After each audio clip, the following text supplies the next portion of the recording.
And good morning, everybody. This is Grant from State of the Spark, and it is a lovely, lovely day before Thanksgiving, and I'm super pumped you're here. And I'm super pumped because I love sharing with you the lessons that have changed my life over the years, especially regarding money. I find so many of you still are not operating with solid principles on money. So we need to get that going. So today I was thinking about these lessons on money and how it affected me. I was watching the market yesterday and it was taking off. So let's actually do this on the day before Thanksgiving for a magic cup of gratitude. What I am freaking grateful for this morning is value exchange principles that have saved my butt more times than I can count. The lessons I've learned from my many mentors, not just my money mentors, but my many mentors, the lessons I have learned from them have saved my booty. Good morning, AJ. I hope you're doing fantastic this morning. Thanks for the love. I hope you're doing great today. But I'm super grateful for the value. I call it value exchange because there's so much baggage with the definition of money. And we've heard so much bohunk that just the phrase value exchange really anchors it. I create value because I value the thing I create, and I value myself and it. So I exchange it with you for something else that I value, and hopefully you exchange it for me. And when you exchange value, you're exchanging values. Ooh, is it too early for a money lesson? When you exchange value, you exchange values. Bam! Take that to the bank. We're going to talk about banks today. So good morning, Jessica. She says she's drinking her morning cup of coffee. I love it. Yeah, and you have musical notes. Ba, ba, ba, da, da, da. I love that, man. So this morning we're going to talk about I'm grateful for the value exchange principles that have saved my butt. Jessica, if you're drinking a cup of gratitude, I want to know in the comments what you're grateful for today. Bam, here we go. Then we're going to do other news. I said, here we go, like we're transitioning. We're going to do other news, and we've got some awesome pieces of other news, a hidden painting, a painting called Found, finally found. We finally found the painting called Found. I love that. Then we also are going to learn a little bit about the winter solstice. Me and Marissa, after our time with Earthship School out in Taos, New Mexico, we have a love for the equinoxes and the solstices. So there's something happening, a once in every 800-year event. But I want to get to the main event as soon as we can, and that is talking about the 5 lessons about money my mentor taught me. And I'm going to drop those on you, and they are tactical. And then I'm going to pivot those to questions I'm going to ask you, you Black Friday hound, as it pertains to money. AJ says, good evening, 8 p.m. here in the Philippines, but still drinking a cup of coffee. Dude, AJ from the Philippines, there's your comment right there, my man. And by the way, AJ, we're going to cover an awesome invention from the Philippines today, a solar panel invention from the Philippines. So we're going to share that. So AJ joining us from the Philippines. Good morning, sir, and thanks for being here. I sincerely appreciate it. So let's get right into, that was our cup of gratitude. Let's get into, and AJ, if you're still drinking a cup of coffee at 8 p.m., you must be working the night shift, my man. So share what you're grateful for in the comments, AJ, and I'd really love to hear from you about that. So here we go. 3 pieces of other news, and let's then talk about money, okay? So first piece of other news. A missing Australian masterpiece has been hiding in plain sight for 115 years. Here's the title. Boom. Long story short, there was an Australian master impressionist painter. And he had a painting for many years, a triptych. And for those who don't know, the triptych is when 3 paintings go together and they kind of tell a story. And they're usually sequential in nature, all following the same trend. And the artist, Frederick McCubbin, painted in 1904 a triptych of basically the pioneer Australian life. It was a family, and they're in the woods, and they're settling, and it's really cool. Well, this painting has been sitting in, I think, the Melbourne or the Victoria Gallery for years. It pays homage to the pioneer spirit of the Australians. Well, we've been on COVID, and the gallery has been closed. And so the artist has actually, the gallery has actually had people walk through the gallery with flashlights and do the rounds. They do the rounds, and the lights were down. And one particular artist who was doing the rounds for the gallery flashed their lights, and they glanced at the Pioneer, and they took a second look. And the way the shadows fell on the paint, it was curious, and it raised a question. I wonder if there is a hidden painting beneath this triptych. Now, what raised this question is that Frederick McCuben's artwork has been studied for years, and he had a scrapbook, kind of like Leonardo da Vinci. And in this scrapbook, it was moved one day, and a photograph fell out of the scrapbook. And that photograph was of another similar painting of a pioneer Australian with his grandchild. And the name of that painting was written on the photo, and it was called Found.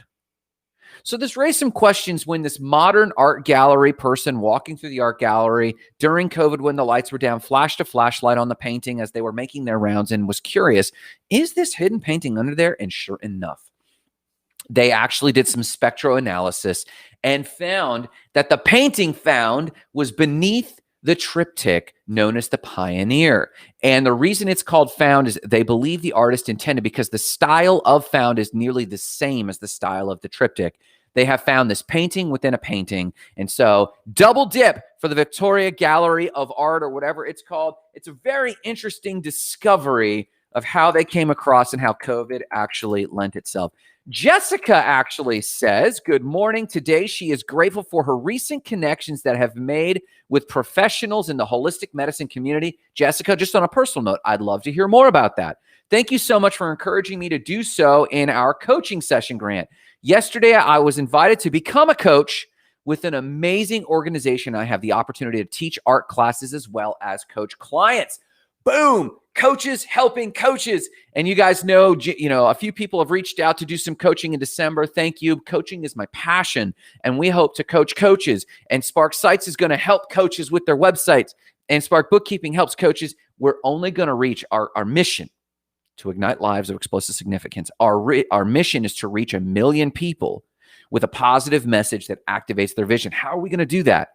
Well, Spark's vision is to reach 10,000 coaches. And Jessica, I hope you're one of them. I hope I can count you as one of the 10,000 coaches that we're reaching out towards to activate your vision. It's the only way we're going to really reach the world with a total message of abundance. Thank you for sharing this morning, Jessica. So that was our first piece of other news, the missing Australian masterpiece. And a second piece of other news, which is pretty exciting. Boom, Jupiter and Saturn are about to appear closer in the sky than they have for 800 years, aligning as a double planet. What does this mean? Jessica says she's all in, on a mission to reach 10,000 coaches. So we got to get aggressive. There's a lot we got to do. We got to hire some people for Spark Sites. We got to do a lot, but it's coming, Jessica. I'll keep you in the loop. Thank you. So the last time Saturn and Jupiter were this close and visible to Earth was 1226. Think about that for a moment. The last time Saturn and Jupiter were this close and visible to humans was 1226. You see, Jupiter and Saturn will align in the night sky roughly on December 21st. That, my friends, is the winter solstice. We love this time of year. I don't know why. It's just mystical. We know where the planet is at on its rotation. We know where the planet is at in its orbit on this day. And it's just such a pivotal moment to pivot from winter, or from fall to winter. And so this is powerful. The distance, check this out. The distance in the sky between Jupiter and Saturn will appear to be about 1/5 the distance of a full moon diameter.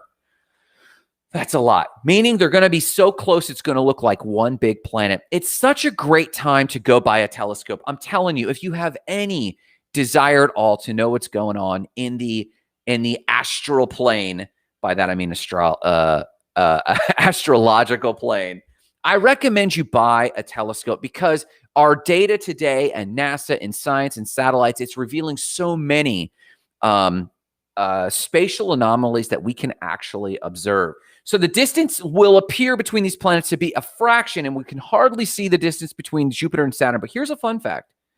During that moment, the distance between Jupiter and Saturn will actually be 4 times the distance between the Earth and the sun. That is just scale of our solar system. This is an awesome piece of news. I really recommend that you go out December 21st, and you can see it roughly between December 17th and December 21st, but you can look up to the sky and see what looks like a big planet out in the west. Basically, if you look at the west in the evening time around 8 p.m., you should be able to look west around 8 p.m.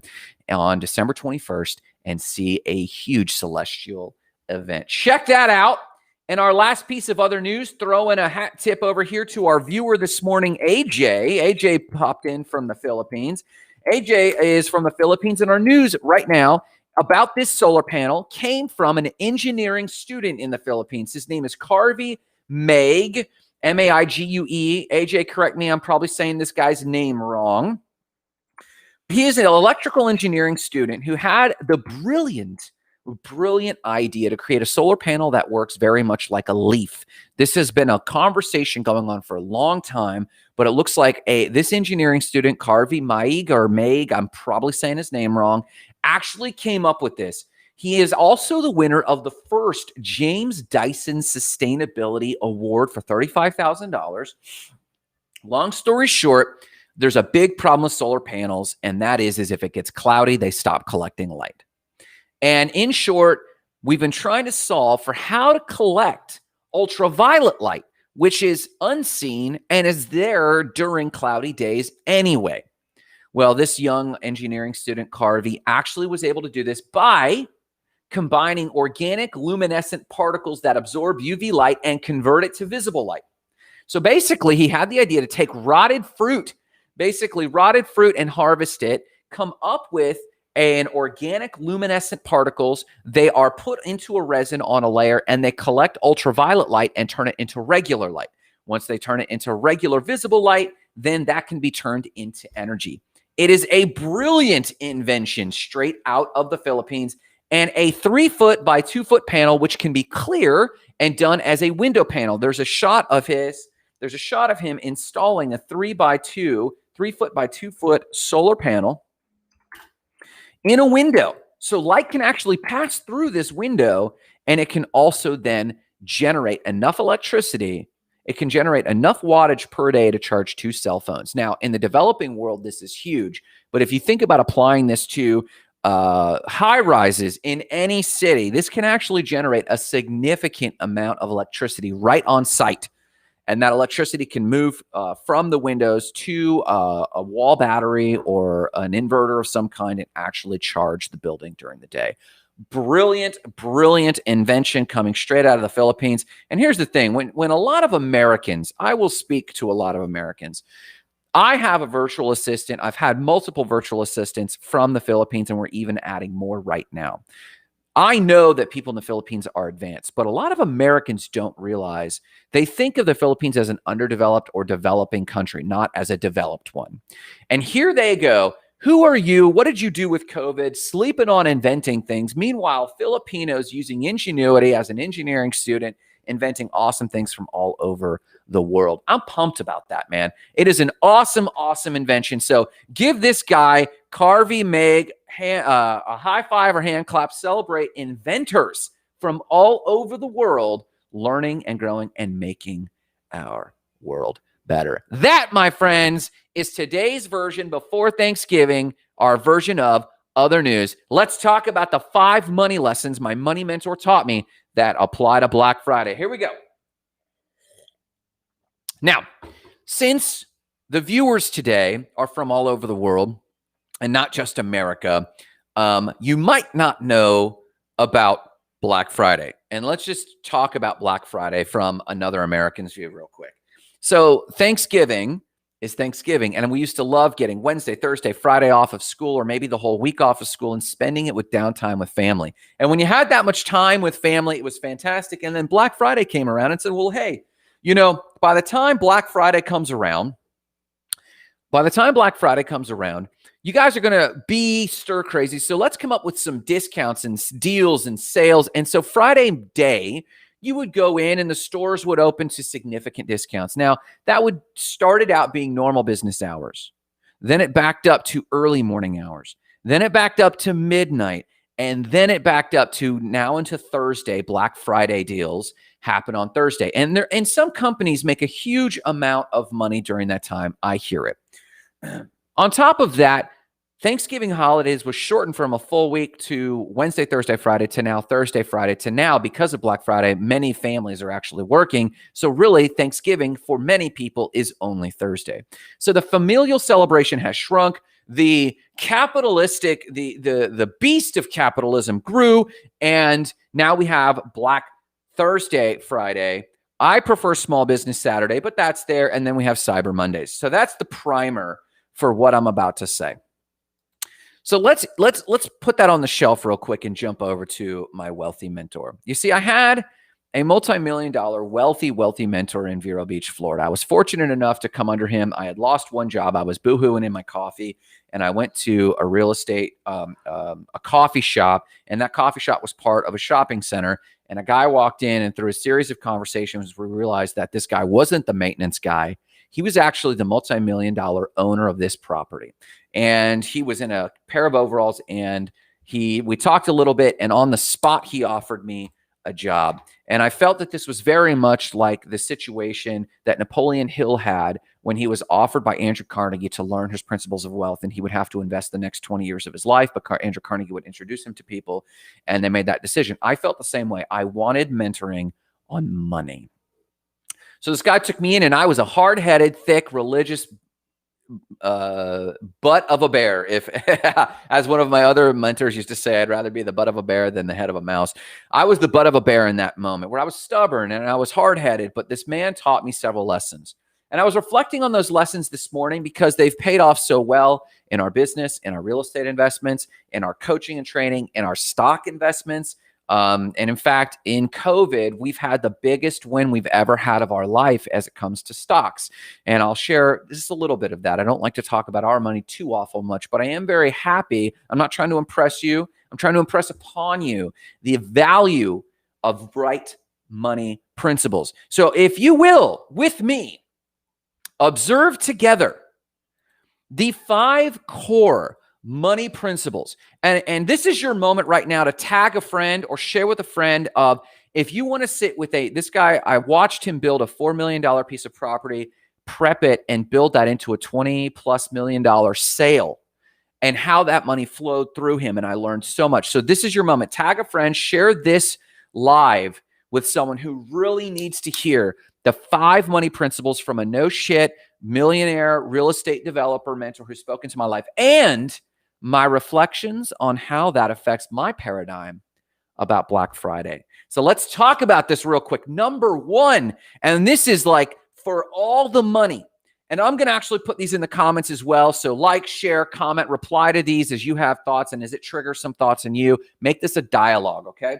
Number 1, he would tell me time and time again, hey, Grant, he would quiz me. Grant, what is the currency of the wealthy? Grant, what is the currency of the wealthy? And I was thinking respect and influence. And he would say no. And here it is. You ready for this? Principle number 1 that my rich mentor taught me. Time is the currency of the wealthy. Time is the currency of the wealthy. So my mentor would often say this, and to a young 20-something, I was like, well, that's highfalutin. It sounds super heady. And he would say, listen, I am willing to give larger pieces of the pie to other people. That's right. Shannon jumped in. You're absolutely right, Shannon. Time is the currency of the wealthy. He'd say, be willing to give more of your pie to get someone else to do the work. You know, a lot of us are scrappy. We've built ourselves up by our bootstraps, and what money we have. You know, I have several businesses that pay into our business passively 5 figures, and we're looking at a few 6-figure months. Now, that sounds really cool, right? 5-figure months. You want it. I want it. I know Shannon's a network marketer. I've been in network marketing, and you really crave those months. When you're in network marketing and you're talking about 5-figure month, all that money comes to you. But when you're a business owner or a real estate owner, when you talk about a 5 or 6-figure month, that money comes to the business and gets divvied out, and the pie starts to get sliced. And as a person who often comes from not a lot of money, your heart starts to palpitate, and you see all the money going out, and you're like, wait, what about me? You think you should get paid more than anyone else in the group. You built this thing. That wasn't the idea behind the wealthy. They'd say, be willing to give a bit more of your pie to someone else to do the work, because time is the currency of the wealthy. Yes, you need enough to live on. Yes, you need enough to travel on, but you don't have to be the highest earner in the business. In fact, you probably don't want that.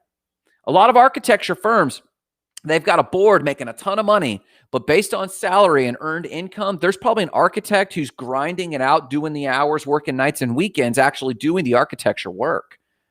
You don't necessarily have to be the highest paid person in the group. You could be the richest, but being the richest is different than being the highest paid. Time is the currency of the wealthy. They just want more time. And he would often say, since no one currently, and maybe Peter Diamandis is changing this with a lot of our technology today and a lot of our biotech today, but currently, we cannot add more time to the end of our life, he would tell me. So I'd rather give my money away to take the time now for the things that matter and the people that matter. You see, he was at once the hardest working person I knew, and also the person that was never working in the office. He was always working, but never working. And he'd use a phrase that I don't agree with. If you do what you love, you never work a day in your life. I don't agree with that phrase because it means something else to me today. But he did live by a Zen version of that. And that was, he would always be making deals. Time was the currency of the wealthy. He spent so much time with his granddaughter, so much time with his wife. He spent so much time walking the beach, and then he'd have an idea and go work in a fury for 4 days straight, no sleep, no food, no nothing, and then create a massive breakthrough. And then he wouldn't work for another 4 weeks. Time is the currency of the wealthy. And so here's my Black Friday question for you. I'm telling you, here's my Black Friday question for you. Are you ready to answer this question?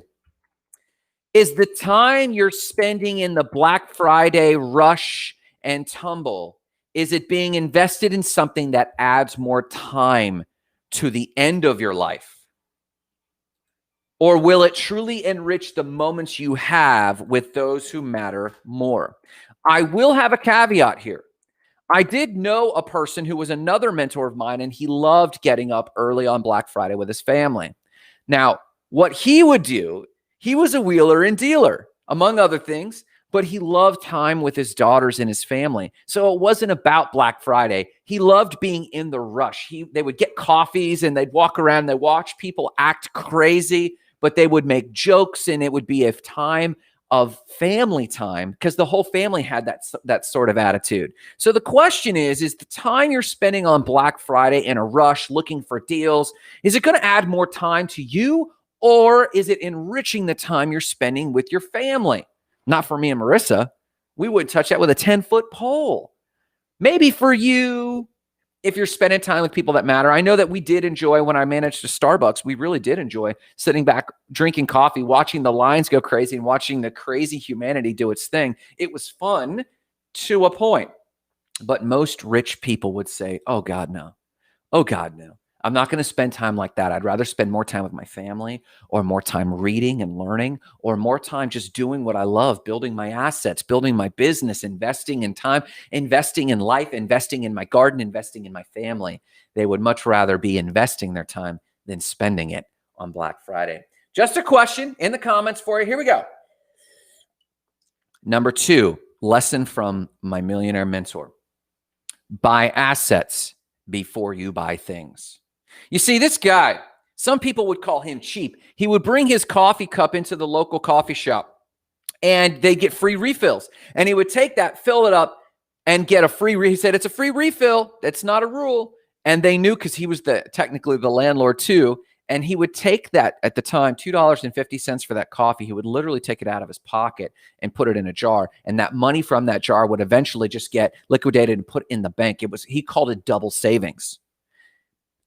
Are you buying assets before things? I'll be fine with you doing all your Black Friday stuff, not your Black Thursday. That's sacred. Not your Small Business Saturday. Fine, whatever.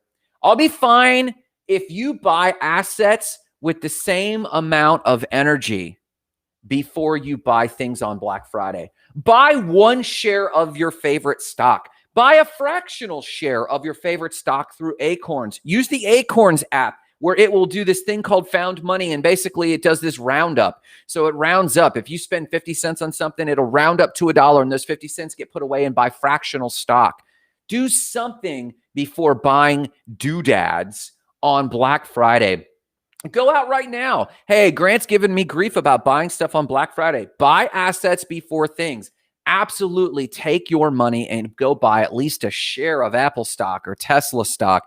Go buy, I'm telling you, go buy the stock for Chili's. This is not stock recommendations. Just go buy a stock that you love and just hold on to it. We bought a bunch of the parent stock that owns Chili's, and we've seen a 600% return since the low of COVID. Buy assets before things. Buy assets before drinks on Friday night. And I mean small. This does not have to be big things. Just start accumulating, getting the habit of, hey, babe, you want to go grab lunch? Yeah, let's buy a stock. Go buy a fractional stock somewhere. Go spend $15 and keep adding to the stocks. I think December is dividend month for us, and we're super excited for dividend month because it's starting to get nearly to what our earned income is. So number 2, buy assets before things. And here's my question. Here's my Black Friday question for you. Oh, wait, here, I didn't paste my principle. Here we go. Here's the principle. Boom, buy assets before things. And here is the question. And I want this to plague your mind. Did you buy assets, stocks, precious metals, fractional stocks, put money in a jar towards a real estate investment with as much fervor as you bought that new toaster? People are going to be at Walmart. They're going to be in a fury buying things. Did you get the same way about assets? And it doesn't just have to be hard assets. Sometimes you could invest with a solid ROI with FaceTime of no phones with date night with your wife or date night with your son or your daughter. Did you buy the asset of time? Time has a huge ROI. Pausing 15 minutes between work has a huge ROI. So buy assets before things. Number 3, you got to hear this, my friends. I know you've heard it in other contexts. Fiat currency is just that. It's made up money. Something that is fiat is something that has been made by decree. Go look it up. I'm not making it up. Made by decree. I decree from the government head to invent money. And largely in the money world, we know this fiat currency is fake currency. We know it's fake because it has no intrinsic value. Brock says, I invested 100% of my time directly into building leverage for the last 2.5 months. Brock says, I've invested 100% of my time directly into building leverage for the last 2.5 months. I know Brock, he's not making this up. He really has invested his time. You can invest time. You can invest it in work that pays a return, not just labor. Work that has a return. Me and Marissa kind of had a little bit of a conversation yesterday. For those who are married, you know what I mean. And that conversation, she was just grinding away and doing good work, serving our clients well into the evening, just pushing through, just monotonous work. And she hates it when I turn and say, stop that. Why would I stop serving clients? We've got to do the hiring. Hiring has a higher ROI than client work. Grant, but what if one of these plates fall? We're going to have an upset client. I know, but to Brock's point, sometimes you just need to block out the world to invest in time with a solid ROI. Not all the time. You don't want to disappoint clients. You got to serve clients. But sometimes if there's a sure bet and the risk is low and the ROI is high, you got to block out the world and even invest your time in leveraged activities. That means activities that have a solid ROI. Back to the point of fiat is currency. Fiat currency is just that. It's made up. Here's what I want to tell you. I had this one argument with this mentor where I was like, you've got all the money in the world. Look how fat your wallet is. You do this and you do that. And you don't understand what it's like to not have money. And he stood up in a tizzy and flipped open his wallet. And he'd say, you want my cash? This was a heated moment. You want my cash? Here, take my cash, take my currency. This stuff is worth nothing. He said, it's worth less than nothing technically because this is a debt note. I was like, what are you talking about? He said, this is a debt note. This is literally a green IOU. And it's an IOU from the government that IOU value. If you trace this money to its source, this isn't worth anything. So in fact, I want you to have it because if it's sitting in my wallet, it represents debt.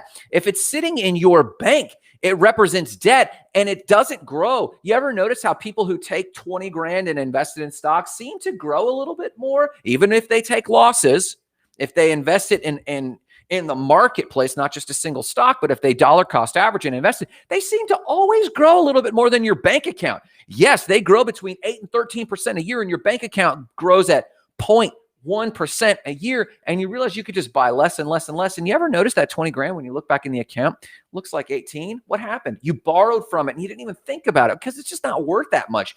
Even the value to you sitting in the bank corrodes over time. Fiat currency is just that. It's made up money. Take all the bills in my wallet. They're debt notes. I want to own more of the authority of the debt notes. So here's the thing. Every chance you can, get rid of your fiat currency. But don't get rid of it by buying doodads, according to Rich Dad Poor Dad. Instead, buy something real. Buy gold, buy stocks you like, these are not investment recommendations, but I personally buy gold, buy stocks, buy fractional stocks, buy real estate as often as I can. Because when I know I get stir crazy when money, even large amounts of money, sits in a bank account, just burning a hole in my pocket. Why? Because the opportunities are passing you by to this point. Marissa and I had sold a piece of real estate a little while back, and we invested that money in a few leveraged things. We invested that money in some time. We took a trip to Iceland, and I would not consider a trip to Iceland with your spouse as a doodad, according to Rich Dad Poor Dad.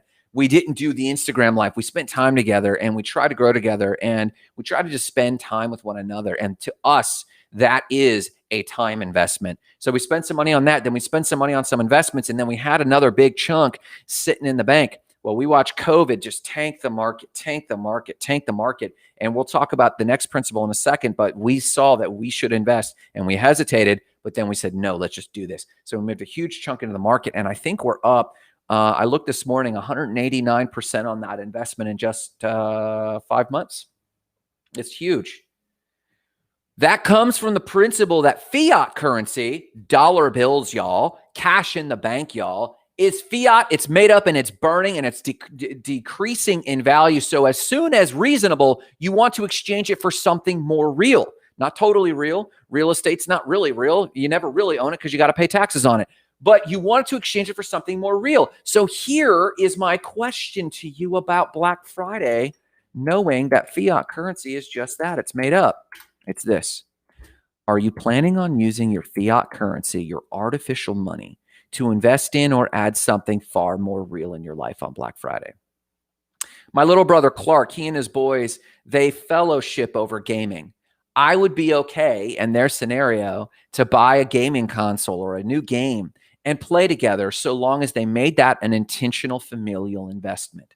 For other people, buying a gaming console is escape and it's a waste of money. Go buy that new PS5. Heck, instead, go buy Microsoft stock. Me and Marissa once were looking at Google Glass, and I love Google Glass. And we had the money and we were going to invest. And this was before we really had much money. We had just saved up a little bit of money. And I just wanted something for myself. And me and Marissa talked a lot about it. And we finally realized, well, instead of spending $1,200 on Google Glass, can we spend $1,200 on Google stock? Which we did. And it split and it doubled. And we paid for part of our trip to the Dominican Republic with that money instead. And now we've got the story of living in the Dominican Republic for other reasons, for hard work, but yes, also because we exchanged fiat currency for something a little more real. So my question to you, are you planning on using your fiat currency, your artificial money, to invest in or add something far more real in your life on Black Friday. Number 4, you've heard this one a kabillion times, but I got to tell you, you need to hear it again. Buy low, sell high. Now you think, okay, Grant, I don't need to hear this. I'm going to jump ahead or skip ahead. Please pause. Hang on. Everyone thinks they're ready for this question, buy low, sell high. When the market, but their brains are so turned around. Right now, the market is very, very high. Thanks for the like, Jennifer. I hope you're doing fantastic. People watch the real estate market rally. So young couples think, oh, the real estate market's hot. I don't want to miss out. Let's jump in. Hey, listen, we could talk about mortgage rates. That's a different thing. Mortgage rates are at an all-time low. You should get involved somehow. But home prices are ridiculously high. Would I get in at these home prices? Not really. The stock market just broke 30,000. The Dow just broke 30,000. Good night. We're breaking records, my friends. Should you jump in the stock market? You kind of missed the window. That would be you buying high, and then you're going to hold. And if you're at an all-time high, it's inevitably going to go low. So then you're going to sell because you think that the market's tanking. Did anyone do this during the Bitcoin craze? I watched you do it. The rule is not buy when it's rallying because you're emotionally involved and sell when it's tanking because you're freaked out like you made a bad decision. Instant regret. The rule is buy low and sell high. And this is the hardest thing to do when it comes to money. But what does it apply to? Does it apply to the PlayStation? No, the PlayStation 5 or whatever the one is, it's at an all-time high and it's going to go low. But you're going to run out and buy it. No, Grant, I'm buying it on Black Friday. Do you plan on selling it higher than you buy it for on Black Friday? Some of you do. Really, some of you do. Most of you do not, so shut your mouth. So here's the thing. My millionaire mentor used to tell me this, Grant, when do you make the most amount of money? And I thought about it, and it's like when you sell, right? It's when you sell. He said, no, you make the most amount of money when you buy. Take your time with your buying because you always make the money on the purchase. That is when you know you've made the deal. Because selling is just a matter of time. I sell it when it's this much higher, but rich people watch for when to buy, not when to sell. Poor people only watch when to sell. Rich people have an intuitive understanding of when to buy and when to sell, but they watch like a hawk for when to buy. We're sitting on a pile of cash right now watching for when to buy back into the real estate market. When to buy, and we're not going to pull the trigger yet. Yes, mortgage rates are like at an all-time perfect moment, all-time low. That's when you should get in, but the deal also has to be good, right? So here's my Black Friday question to you about buying low and selling high. So buy low, sell high really only applies to assets, not doodads, unless you buying doodads, you're a flipper and you're going to flip that. You can do that. But here's the question. Here we go. Hang on. Oh, let me highlight it. Boom. Here it is. Is the money you're spending on Black Friday going to an asset that you are buying on sale that you will sell high later? And here's a follow-up question to this. Is the time you're spending on Black Friday going to high value things or low value things that won't bring a return later? I mentioned my friend who walks Black Friday with his family. It's the family time. They get hot cocoa, they get coffee. They hardly buy anything unless they stumble upon something. But to them, it's about the time with family. They avoid it. Or some people avoid Black Friday and spend that time together. So not only are you investing the time on Black Friday into something, is it high value, is it low value, are you going to flip it or not? You're also investing time. Oftentimes, this is the only time your families get together. And is this how you're going to spend time with your family? Only if you're really intentional will that pay off. Only if you're really intentional will that pay off. Here we go. Fifth question, or fifth principle from my rich mentor. Currency is a current. Let it flow, but only to assets. So I watched my millionaire mentor invest in money, and he would often say the greenest property in the land is riverbanks. Have you ever wondered why banks name themselves after riverbanks? Because the banks will get the most amount of water while the river flows. That makes sense. The greenest property in the land is the land along the riverbank. Even in a desert, the land along a riverbank will be green, right? And the reason for this is that it's the first place as money flows along, it gets its side. And this is the principle behind banks as it guides money and lets money flow. The goal is that money is a current. Currency is a current and it should flow. So this money that's sitting in our bank waiting for an investment, it's really frustrating me that I would rather this money be in an investment because it's growing stagnant sitting in that bank account. You should feel the same way. Great, Grant, does that mean I should go blow all my money on it on deals on Black Friday? No. A bank also, a river bank and a real bank, also guide where that money goes. And it should guide that river, guide that currency, guide that current to produce more flow. So the outflow needs to be a good investment. So I watched my millionaire mentor invest in good investments, property, mostly only property, and he would grow that way. But I also watched him stroke checks to nonprofits. You should be generous, but the nonprofits he sowed to really meant a lot to his cause. He had intrinsic ROI in those causes. So I'd watch him stroke a $100,000 check without thinking about it because it was going to a cause he believed in, but there was a high ROI to him. There was a high ROI. So I think in order of priority, your money should be flowing this Black Friday to stock and investments, even fractional reserve, fractional stocks. And then you should be generous. You should give Thanksgiving to someone. Go buy a gift card and give that gift card to someone so they can celebrate Thanksgiving with family. Then you should be asking yourself how you're investing your time. But this is a flow. Currency is an outflow. It's not a hoarding. I've never met a millionaire who hoarded money. I've never met a millionaire who hoarded money. If they were sitting on piles of money, that was the riverbank that had the overflow from allowing money to flow through them. They're often the largest employers. They're often the highest giveaway people around you. They invest the most in people. You can take your money and let it outflow to the employees you visit. Quite often, me and Marissa love visiting coffee shops or movies on Black Friday because those people are working anyway. And if we can find opportunities to do high tipping and let money flow to the people who are paying the price for our capitalist society, we don't mind letting that outflow occur. But that money first and foremost goes to investments. Then it goes to causes we believe in. Then it goes to time with people and one another. And only then does it go to the public. And when it does go to the public, it first and foremost goes to being generous with people so that they flourish and grow.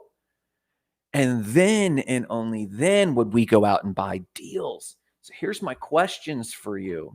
Here's my question for you about this principle of currency as a current, let it flow. Is what your money flowing into on Black Friday allowing for more flow? So listen, you know that I'm not a hater on hardly anything. And I'm truly not a hater, if you know me at all, on Black Friday. I'm really not. I just want you to be conscientious about, are you growing wealthy? Are you and your activities you do helping others to grow more wealthy? And by wealthy, I don't mean rich. I mean enjoying the richness of life, getting more time back, because that's the only thing that we really want and that really matters. Letting your assets grow so that the next generation can come along so that you might enjoy a little more of living. And I just want to direct those questions or those principles into questions for you to answer for this Black Friday. Number one, time is currency of the wealthy. Number two, buy assets before things. Number three, fiat currency is just that. It's made up and fake. Number four, buy low, sell high. It's obvious, but it takes all the discipline in the world. And number five, currency is a current. Let it flow. And their questions. Is the time you're spending on Black Friday giving you an ROI? Did you buy assets before you're buying things on Black Friday? Are you planning on using and transitioning your fiat currency into something real? Hang on, bear with me. Number four, is the time you're spending on Black Friday going to high value things? Is the money you're spending on Black Friday going to assets? And number five, is what your money is flowing into on Black Friday creating more flow? Is it creating a return of flow for yourself and to others? Listen, I love you guys. We're checking out. In fact, I think I'm not even going to do a Black Friday live or a Thanksgiving live. You're not going to see us. I might do some goofy posts, but we're not going to do a show because we believe that you should spend time with the people that matter most. Have a Friendsgiving, have a Thanksgiving. Please, for the sake of all that is holy, let the holiday be what the holiday should be. You unplugging, rejuvenating your mind and enriching yourself, reading, spending time with loved ones, and enriching and growing so that we can come out that next Monday fighting and scrappy with new creative ideas. Jennifer, you're welcome. Happy Thanksgiving to you, Jennifer. I'm thankful for your work out there in the marketplace, and your spirit is just so fun, man. So thank you, Jennifer. Thank you all for checking in. I hope you have a phenomenal day. I hope you're growing. Brock says, don't buy high on hype, buy sober. I love it, man. Thank you so much. Guys, remember the mission. Igniting lives of explosive significance, starting with your own. Please visit us at the group, the State of the Spark group, for conversation to carry this forward, for people making an impact in other people's lives. We're going to be, as the new year rolls around, activating our more tangible mission. We want to ignite 10,000 people to reach 1 million. That's 10,000 people who can reach 100 each to reach 1 million for a positive message of igniting lives of explosive significance. It's coming. We got a lot of groundwork to lay before we get there, but I want to encourage you, be dreaming bigger this Thanksgiving. If you need support, visit State of the Spark or join the Goals and Gratitude group right there. But otherwise, I'm going to just expect you to have a wonderful day. Reach out if you need anything at all. Have a great Wednesday.